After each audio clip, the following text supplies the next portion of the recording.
Hello, કેમ છો Gujarat?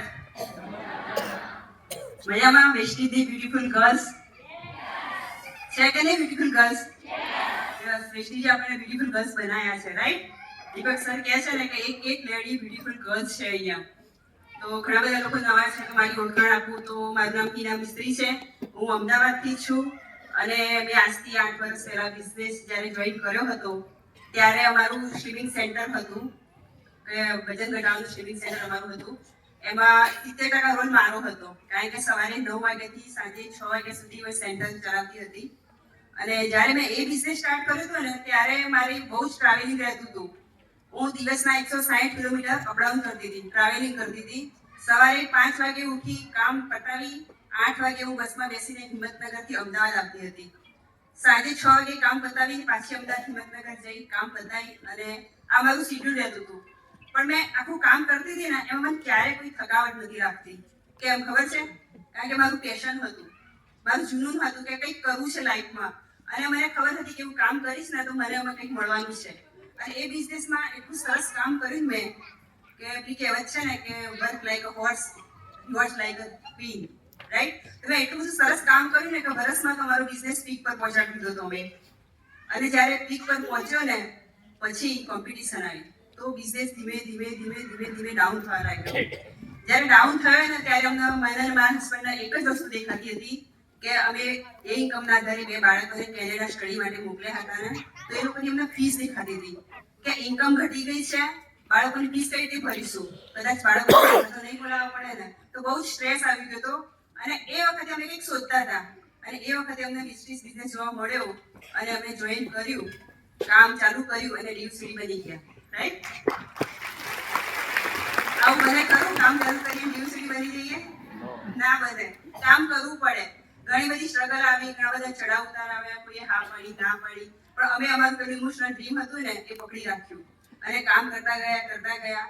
બિઝનેસને commitment આપ્યું, બિઝનેસને પ્રાયોરિટી આપી, વેસ્ટીજ સિસ્ટમના પર વિશ્વાસ રાખ્યો, પોતાની જાત પર વિશ્વાસ રાખ્યો. છે બધાને પોતાની જાત પર વિશ્વાસ?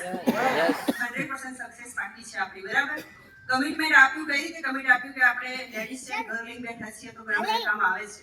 આજે પણ ઘણા બધા લોકોના મેરેજ હશે. મારી પણ વાત કરું તો આજે મારા કઝિન ભાભીનું બેબી શાવર છે, મારા ઘરની બાજુમાં જ ઘર છે. મારા ઘરે અત્યારે 15 લોકો છે. સવારે બધા ઊંઘતા હતા, હું મારી બેન નીકળી ગયા છીએ, રાઈટ? તો આ કમિટમેન્ટ આપવું પડશે તો બિઝનેસમાં 100% સફળતા મળશે જ. કામ કર્યું તો ઘણું બધું એચિવમેન્ટ મળ્યું છે. અહીંયાથી અમે ઘર લીધું છે, ગાડી 3 લીધી છે, ફોરેન ટ્રીપ મળી છે. અને બીજું એક વેસ્ટીજમાં આવીને એ પહેલા હું ક્યારેય વિમાનમાં નથી બેઠી, રાઈટ? વેસ્ટીજમાં આવ્યા પછી ઘણી બધી વખત વિમાનમાં બેસવા મળ્યું છે. આપણે એક એનું ડ્રીમ હોય છે કે નહીં? એવું કહેવાય ને કે छत से एरोप्लेन देखते देखते कब एरोप्लेन से छत देखने लगे पता ही नहीं चला, राइट? આજે ક્વીન જેવી લાઈફ થઈ ગઈ છે. જો આજે તાજ કરાયો છે ને ક્વીન, રાઈટ? તો અહીં બેઠી દરેક વ્યક્તિના થઈ શકે છે, પણ ખાલી આપણે થોડું કામ કરવાનું છે, પ્રાયોરિટી આપવાની છે. જો દરેક બહેનોમાં પાવર તો બહુ જ છે, આપણામાં એટલો બધો પાવર છે ને કે આપણે આપણા થકી એક જીવને પેદા કરી શકીએ છીએ, રાઈટ?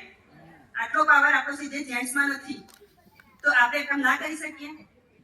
જો કારણો તો આવશે, જોઈન્ટ ફેમિલી છે, બાળકો છે, જોબ છે, પણ બધા બહાના છે. આ બધામાંથી એક કારણ બિઝનેસનું બનાવશે ને તો 100% કામ એથી થશે. પાવરની વાત કરું તો તમને ખાલી નાનકડી સ્ટોરી કહું કે એક કપલ હતું ને તો મેરેજમાં ગયા હતા. તો આપણે ગુજરાતમાં મેરેજમાં ખબર છે કે જેન્ટ્સ અલગ બેસે, લેડીઝ અલગ બેસે, રાઈટ? એવું જ હોય છે ને? તો બેઠા હતા એ રીતે, તો એકદમ અચાનક હસબન્ડની નજર વાઈફ ઉપર પડી તો વાઈફ આમ બોલાવતી હતી હસબન્ડને. તો પેલા હસબન્ડ ભાઈ છે એ ઉભાથી વાઈફ જોડે ગયા અને પૂછ્યું કે શું કામ હતું, બોલ. તો કે કામ તો કઈ નતું, મારી આંગળીનો પાવર જોઈતી હતી હું. એટલે આપણામાં પાવર બહુ છે પણ અહીંયા ઉપયોગ નથી કરવાનો,